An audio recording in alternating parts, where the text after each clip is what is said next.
आज प्राथमिक विद्यालय खेम निवादा में विश्व प्रकृति संरक्षण दिवस का आयोजन किया गया।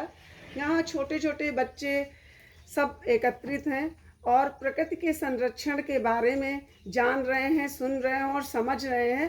प्रकृति के कुछ प्रतीकों को अपने साथ लगाए हुए हैं और धरती माता के रूप में हमारी क्लास 5 की बच्ची है अंजलि, जो धरती माता का नेतृत्व कर रही हैं।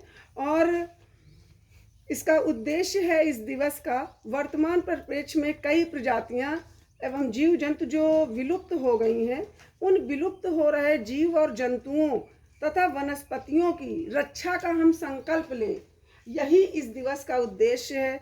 जैसे कि विगत वर्षों से गौरैया दिवस हम मना रहे हैं। जल संरक्षण दिवस के लिए हमारे माननीय प्रधानमंत्री मोदी जी ने 2 वर्षों से तो बहुत ही ज़्यादा जोर दिया है, बल्कि जल संरक्षण के लिए कई वर्षों से हमें आगाह किया जा रहा है कि हमें कैसे रिसाइकिल करके, चक्रीकरण करके जल को बचाना है। पृथ्वी दिवस मनाया जाता है, विश्व पर्यावरण दिवस मनाया जाता है, वन्य जीव दिवस मनाया जाता है, जंगल दिवस मनाया जाता है। इन सब का उद्देश्य सिर्फ यही है कि हम जनमानस, जो हमारा अस्तित्व है, वह बना रहे। यदि प्रकृति नहीं है तो हम भी कहीं बचेंगे नहीं, यदि प्रकृति नहीं है तो कुछ भी नहीं है। जैसे हमारे जीवन का सबसे जो मुख्य चीज़ है जल, जल के बिना कुछ नहीं। जंगल बहुत ही महत्वपूर्ण है और ज़मीन के बिना तो प्रकृति हो ही नहीं सकती। इन तीनों का मिश्रण ही प्रकृति है। हम इसे प्रदूषित करते हैं अपने लाभ के लिए, अपने कार्यों को साधारण तरीके से करके उसके प्रति जागरूक नहीं रहते हैं। उसका हम प्रयोग तो करते हैं, लेकिन उसके लिए हमें हमारे कर्तव्य क्या है, उसकी रक्षा कैसे करनी है, या हम उतना ही लें जितना हम प्रयोग कर सके।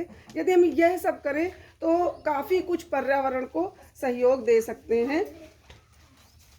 पानी, हवा, मिट्टी, ऊर्जा और जैसे मिनरल्स हैं, वनस्पतियां हैं, पशु पक्षी हैं, यह सारे जो प्राकृतिक संसाधन हैं, इनका हमने विगत वर्षों से अंधाधुंध दोहन किया है। यही कारण है कि ग्लोबल वार्मिंग, प्राकृतिक जो आपदाएं आ रही हैं, बढ़ता हुआ जो तापमान है, हम लोग गर्मी गर्मी चिल्लाते हैं, यही जलवायु परिवर्तन और जो कई तरह की बीमारियों का कारण बन रहा है। दंश को हम लोगों ने बहुत सहा है, बर्दाश्त किया है, जिससे हमारी अर्थव्यवस्था तक खराब हो गई है।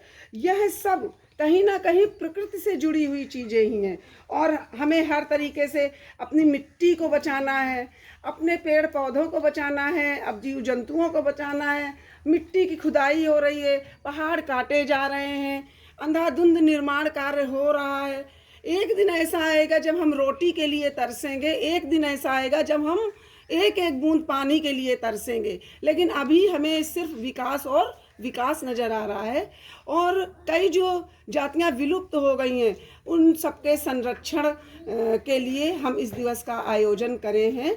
और जिससे हमारे बच्चे भी जाने, वह जो ग्रामीण परिवेश में रहते हैं, जैसे रास्ते में पानी भर गया और रोड में भरा हुआ है, हमने बच्चों को ये सिखाने का प्रयास किया कि यदि बगल से हम थोड़ा सा मिट्टी हटा दें तो वो जो पानी भरा हुआ है वो साइड से जगह लेके कहीं ना कहीं चला जाएगा, हमारी रोड भी टूटने से बच जाएगी, हमारे सामने मच्छर भी नहीं पनपेंगे और वह पानी मिट्टी के अंदर चला जाएगा, जो आगे वह जो मिट्टी उस पानी को सोख लेगी तो किसी न किसी तरीके से हमारी प्रकृति को समृद्ध करेगी। यही छोटे छोटे प्रयास मैंने इन छोटे छोटे बच्चों के साथ किया है।